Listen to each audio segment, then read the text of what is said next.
Hello friends, welcome back to my channel Gyan Sankalp. तो friends, आज से मैं इतिहास रिवीजन श्रृंखला स्टार्ट कर रही हूँ। इसमें मैं यूथ कंपटीशन के परीक्षा पॉइंटर से जितने भी तथ्य दिए गए हैं उनका रिवीजन आपको कराऊंगी। तो फ्रेंड, इससे पहले मैंने पॉलिटी की बहुत सारी कक्षाएं अपने चैनल पे ले चुकी हूँ। प्लीज़ इसको देखने के बाद आप मेरे वो भी क्लासेस देख लें। तो आप जितने भी टीचिंग एग्ज़ाम दे रहे होंगे उसमें सारे में आप काफ़ी इम्पॉर्टेंट्स मेरे सारे कॉन्सेप्ट बेस मैंने दिया है। मैंने बहुत सारे क्वेश्चंस भी कराए हैं, तो प्लीज़ आपके लिए काफ़ी हेल्पफुल रहेगा। तो आज से मैं इतिहास की क्लास स्टार्ट करने जा रही हूँ। तो फ्रेंड, अगर आपको मेरा चैनल अच्छा लग रहा है तो प्लीज़ मेरे चैनल को सब्सक्राइब करें, मेरे वीडियो को लाइक करें और अपने फ्रेंड में शेयर करें, ताकि मैं आपको गुणवत्तापूर्ण जो भी तथ्यात्मक बातें हैं, जो आपकी कंपटीशन के, जो भी आपकी परीक्षा के लिए उपयोगी हैं तथ्य हैं, वो मैं आपको प्रोवाइड कराऊं। तो फ्रेंड्स, तो आज का क्लास हम स्टार्ट करते हैं। ये यूथ कंपटीशन टाइम्स का है और इसको आप सिर्फ सुन लोगे 2 से 3 बार तो शायद आपको याद हो जाएगा। फिर मैं इससे रिलेटेड एमसीक्यू भी आपको लेके आऊँगी। पहले मैं तथ्य बताऊँगी जो मेन पॉइंट है, उसके बाद फिर इससे रिलेटेड जैसे जैसे ये टॉपिक ख़त्म होते जाएगा वैसे वैसे मैं इसके एमसीक्यू भी कराऊंगी। तो फ्रेंड्स, स्टार्ट करते हैं आज की क्लास। तो देखो, सबसे पहला हमारा जो भी, अगर आप यूपी के टीजीटी पीजीटी दे रहे हो या बिहार की परीक्षाएं दे रहे हो या झारखंड की परीक्षा दे रहे हो, सभी में ये सारे लगभग सिलेबस कॉमन ही है। हाँ, क्वेश्चन पूछने का पैटर्न थोड़ा सा अलग होता है, ठीक है, बट फैक्ट वही रहता है। इतिहास तो इतिहास ही रहेगा, है ना। इतिहास तो चेंज नहीं होगा। पॉलिटी पॉलिटी ही रहेगा, कुछ चेंज थोड़ी होगा। बट हाँ, थोड़े बहुत बदलाव होते हैं। तो उसके लिए आप जिस भी स्टेट का आप फोकस करके दे रहे होगे तो उसका सबसे पहले आप सिलेबस देख लो। फिर उसके बाद जो मैं क्लासेस ले रही हूँ, अगर आपके सिलेबस में वो टॉपिक है तो आप उसको प्लीज़ अच्छे से कवर करो। ठीक है, अब मैं स्टार्ट करती हूँ अपना क्लास आज का। तो देखो, सबसे पहले पूरा पाषाण काल। ठीक है, आप हेडिंग लिख लो प्रागैतिहासिक काल। आप सबसे हेडिंग लिख लो प्रागैतिहासिक काल, प्रागैतिहासिक काल। ठीक है, तो देखो, प्रागैतिहासिक काल में सबसे पहले क्या आता है? पूरा पाषाण काल। ठीक है, तो जिस काल का कोई लिखित साक्ष्य नहीं होता उसे क्या कहा जाता है? प्रागैतिहासिक काल। प्रागैतिहासिक काल में मनुष्य अपने सांस्कृतिक जीवन कब से आरंभ करता है? तो लगभग 30 लाख ईसा पूर्व। ऐसे ये क्वेश्चन नहीं पूछता कितने लाख, क्योंकि किसी किसी बुक में आपको थोड़ी वेरिएशन मिलेगी, तो ये तो नहीं पूछता। हाँ, ये थोड़ा सा आपको ध्यान रखना पड़ेगा। देखिए, प्रागैतिहासिक काल को कितने भागों में बांटा गया है? तो 3 भागों में। ऐसे लिख लो, अगर आप इसको लिख लो, और नहीं तो आप स्क्रीनशॉट लेके जब टाइम मिले तो आप उसको नोट डाउन कर लेना। देखो, निम्न पुरापाषाण काल, मध्य पुरापाषाण काल और उच्च पुरापाषाण काल। ये पुरापाषाण काल को ही 3 भाग में डिवाइड किया गया।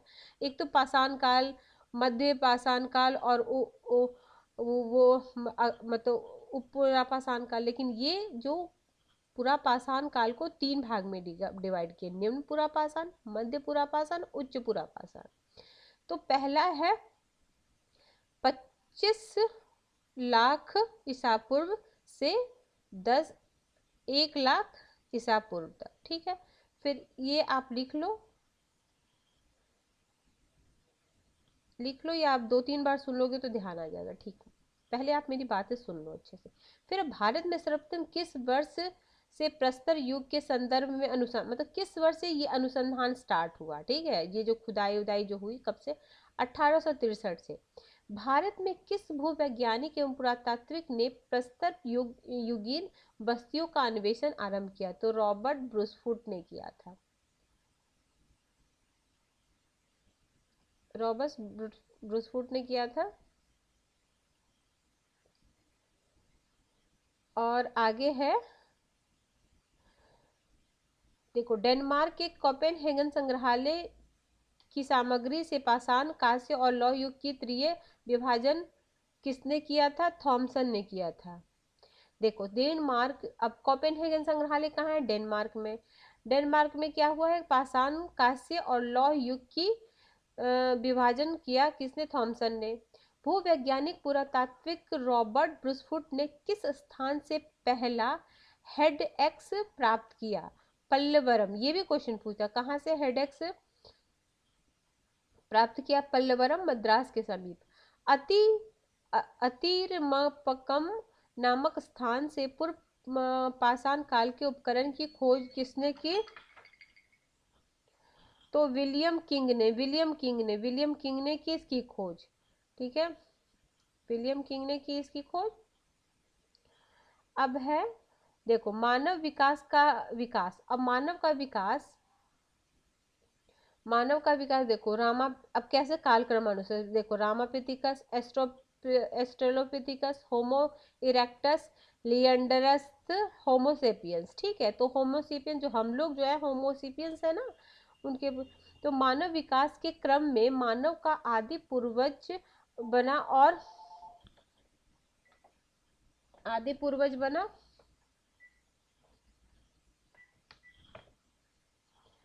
किस आदि मानव ने सबसे पहले शव विसर्जन तथा अग्नि का व्यापक रूप से उपयोग किया? नियंडरल्थ ने। अगला है, आगे है, आधुनिक मानव का विकास लगभग 30,000 वर्ष पहले हुआ। आधुनिक मानव जो अभी होमोसेपियंस है, आधुनिक मानव कौन? हम लोग होमोसेपियंस है, तो कब हुआ? 30,000 वर्ष पहले हुआ। होमोसेपियंस को आदि नामों से जानते हैं, क्या है? प्रज्ञान मानव, क्रोमैग्नोन, चांस लेंड्र ग्रीमाल्डी। तो पुरा पाषाण युग से प्राप्त उपकरण किस प्रकार के थे? तो पुरा पाषाण काल से जो उपकरण प्राप्त हुए वो क्रोड उपकरण, हस्त कुठार, हैंड एक्स जिसको बोलते हैं, विदारणी, क्लीवर, खंडक गडास। ठीक, खंडक गडास, ये सब टाइप के उपकरण कहाँ से मिले? देखो पुरा पाषाण युग से प्राप्त उपकरण किस प्रकार के थे? तो पुरा पाषाण काल से प्राप्त उपकरण कैसे थे? हैंड एक्स थे, विदारणी थे, क्लीवर थे, खंडक थे, गडास थे। ठीक है, पुरा पाषाण युग के उपकरण किन किन क्षेत्रों में पाए गए? अब ये भी क्वेश्चन पूछता है, पुरा पाषाण काल के कहाँ कहाँ मिले? बेलन घाटी जो मिर्जापुर के उत्तर प्रदेश में है, सोहन घाटी, नर्मदा नदी घाटी, भीमबेटका की चित्रकार से, शल्याश्रय से, यहाँ से हमें ये सब उपकरण प्राप्त हुए। मध्य पुरा पाषाण काल को एक अन्य नाम से जाना जाता, फलक संस्कृति। जो मध्य पुरा पाषाण काल है उसको और किस नाम से जाना जाता? तो फलक संस्कृति। फिर अगला है, मध्य पुरा पाषाण युग के प्रमुख उपकरण है भेदनी, छेदनी, खुरचनी। ठीक है, भेदनी, छेदनी, खुरचनी। ये कहाँ के? मध्य है। देखो मध्य युग के कौन? भेदनी, छेद। देख जैसे जैसे विकास हुआ ना, तो जो औजार है ना उसकी भी जो मतलब वो भी छोटा होने लगा। पहले थोड़ा लंबा था, बड़ा था, फिर छोटा होने लगा। भेदनी, छेदनी, खुरचनी। फिर मध्य पुरा पाषाण युग से उपकरण बने कौन से? सल्कों से बने विविध प्रकार के फलक से। उच्च पुरा पाषाण काल के प्रमुख उपकरण कौन से? अब देखो जो जो काल के उपकरण है, उपकरण से क्वेश्चन पूछता है। एक दो क्वेश्चन तो आपको इस टॉप मतलब प्रागैतिहासिक काल से मिलेगा ही मिलेगा। तो जो इसमें फैक्ट दिया हुआ इससे बाहर कुछ नहीं आएगा। तो आप इस वीडियो को 2 से 3 बार, आप अगर नहीं लिखना है तो मत लिखना, इसमें मैं नहीं बोलूँगी क्योंकि इसमें तो सारा कुछ लिखना ही नहीं, तो आप स्क्रीनशॉट लेके रख लेना और जब हो 2-3 बार आप इसका रिवीजन कर लेना तो हो जाएगा। ठीक है, और फिर मैं इससे रिलेटेड अगर क्वेश्चन कराऊंगी ना तो फिर आपका पूरा अच्छे से क्लियर हो जाएगा। उच्च पुरा पाषाण युग के उपकरण कौन से? तक्षिणी, खुरचनी, ब्लेड्स, ब्यूरिन्स। ठीक है, चापर, चापिंग, पेबुल संस्कृति के उपकरण कहाँ से प्राप्त? ये भी इंपॉर्टेंट है, ये भी पूछता है। सोहन घाटी से। चापर, चॉपिंग, फेबुलर संस्कृति के उपकरण कहाँ से मिले? सोहन घाटी से। भारत में पूरा पाषाणिक उपकरण सर्वप्रथम कहाँ से मिले? पल्लवरम से। ये तो ऊपर भी पढ़ा है। ठीक है, परिष्कृत औजारों का किस युग को माना जाता? उच्च पुरा पाषाण युग को। उच्च पुरा पाषाण युगीन हड्डी की बनी मातृ देवी की मूर्ति कहाँ से प्राप्त हुई? बेलन घाटी से। बेलन घाटी से क्या प्राप्त हुई? बेलन घाटी से। सिहावल और व पुरास्थल निम्न पूर्व पाषाण संस्कृति। निम्न पुरापाषाण कालीन स्थल हथनौरा नर्मदा घाटी की खोज 5 दिसंबर 1982 को किसके द्वारा किया गया? अरुण सोनकिया ने किया। अब है मध्य पाषाण काल। देखो, मध्य पाषाण काल का महत्व मोटे तौर पर माना जाता है 9000 ईसा पूर्व से 4000 ईसा पूर्व तक। ठीक है, 9000 ईसा पूर्व से 4000 ईसा पूर्व तक। नवपाषाण काल और देखो, पूरा पाषाण काल और नवपाषाण काल युग के बीच के संक्रमण काल को क्या कहा जाता है? तो इसी को मध्यकाल कहेंगे। ये तो ठीक है। अगला, भारत के मध्य पाषाण काल के संदर्भ में सर्वप्रथम जानकारी आर्कीवाल्ड कार्लाइल ने कब दिया था? 1867 to 68 में। मध्य पाषाण काल के उपकरणों की खोज आर्कीबाल्ड कार्लाइल ने सर्वप्रथम किस क्षेत्र से किया था? तो विंध्य क्षेत्र के शैल चित्रों से। ठीक है। मध्य पाषाण काल के उपकरण बहुत ही छोटे होते थे। देखो, जैसे बोले थोड़े छोटे छोटे होने, बहुत छोटे होने, उन्हें उन्हें कहा जाता था, क्या कहा जाए? माइक्रोलिथ। माइक्रोलिथ उपकरण, माइक्रो में तो छोटा, माइक्रोलिथ। ठीक है। मध्य पाषाण काल के उपकरण का निर्माण किन पत्थरों से होता था? जैप्सर, कल्सडेनी, चर्ट, फ्लिंट, क्वार्जाइट। मध्य पाषाण काल के उपकरणों का आकार प्रकार कैसा था? तो इसका चंद्राकार, अर्धचंद्राकार, त्रिभुजामुखी था। मध्य पाषाण काल के पशुपालन के प्राचीनतम साक्ष्य कहाँ से प्राप्त हुए? तो आदमगढ़, होशंगाबाद मध्य प्रदेश, बागौर भीलवाड़ राजस्थान से। मध्यकाल में मानव के अस्थि पंजर का सबसे पहला अवशेष कहाँ प्राप्त हुआ? सराय नाहर, महदहा। महदहा जो उत्तर प्रदेश के प्रतापगढ़ में है, के पास है। मध्य पाषाणिक युग में वन्य धान्य और प्रमाण कहाँ से प्राप्त हुए? चौपानी, मांडो, इलाहाबाद से। देखो, अब ये इलाहाबाद, ये सब चीज जो इलाहाबाद उत्तर प्रदेश के पास मिल रहा है, तो यूपी के एग्जाम के लिए काफी इंपॉर्टेंट हो जाता है। बाकियों के एग्जाम के लिए भी इंपॉर्टेंट है, बट यहाँ की एग्जाम, जैसे अब राजस्थान का एग्जाम होगा तो राजस्थान से रिलेटेड जो संस्कृति, जो स्थल है, वो वहाँ के लिए इंपॉर्टेंट हो जाएगा। बिहार का एग्जाम जब दोगे तो देखो, हर जो क्वेश्चन बनता है तो उस स्टेट के रिलेटेड पूछा जाता है। तो इसलिए जहाँ ये है, तो ये उत्तर प्रदेश के हिसाब से ज़्यादा वो है। ये क्वेश्चन तो हर जगह पूछा जाता है, ये तो बहुत ही इंपॉर्टेंट क्वेश्चन है। वीवीआई क्वेश्चन की, भारत के किस शिलाखों से सर्वाधिक चित्र प्राप्त है? भीमबेटका। और भीमबेटका कहाँ पे? मध्य प्रदेश। किस मध्य पाषाणिक स्थल से हड्डी के बने उपकरण प्राप्त हुए? महदहा, प्रतापगढ़ उत्तर प्रदेश।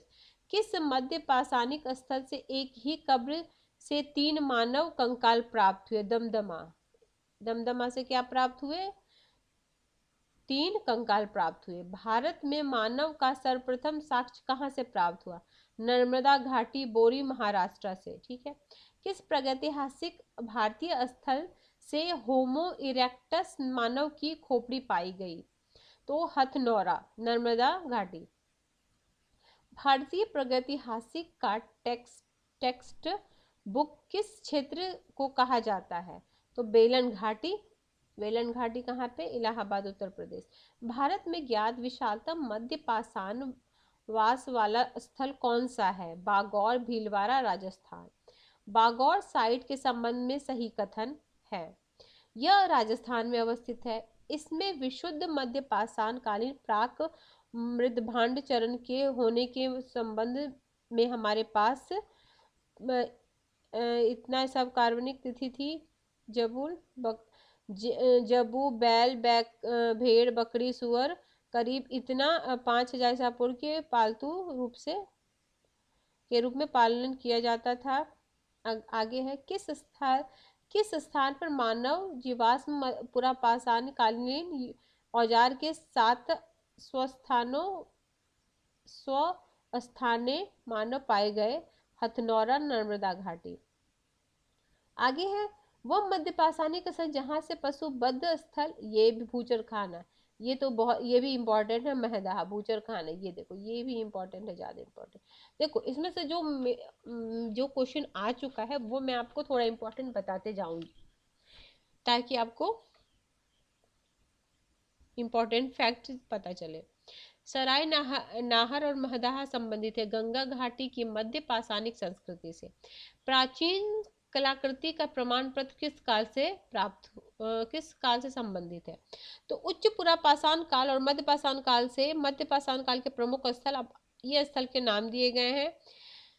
देखो, भीरभानपुर पश्चिम बंगाल, लखनाज गुजरात, टेरी तमिलनाडु, अहमदगढ़ मध्य प्रदेश, बागौर राजस्थान, सराय नाहर उत्तर प्रदेश। ये दोनों आप उत्तर प्रदेश वाले ये देखिए, ध्यान से रखिएगा। जो स्टेट वाले हैं, जिस स्टेट से रिलेटेड है उसका थोड़ा ज़्यादा ध्यान रखिएगा।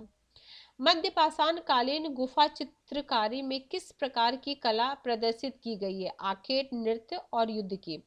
भारत में किस नवपाषाणिक स्थल की सर्वप्रथम खोज हुई? लिंगसुगुर मैसूर में है। अब आ गया नवपाषाण काल। नवपाषाण काल, हम नवपाषाण काल करके आज का क्लास हम खत्म करेंगे। देखो, नवपाषाण काल में क्या क्या विश्व स्तरीय संदर्भ में नवपाषाण काल का प्रारंभ कब से माना जाता है? 9000 ईसा पूर्व से।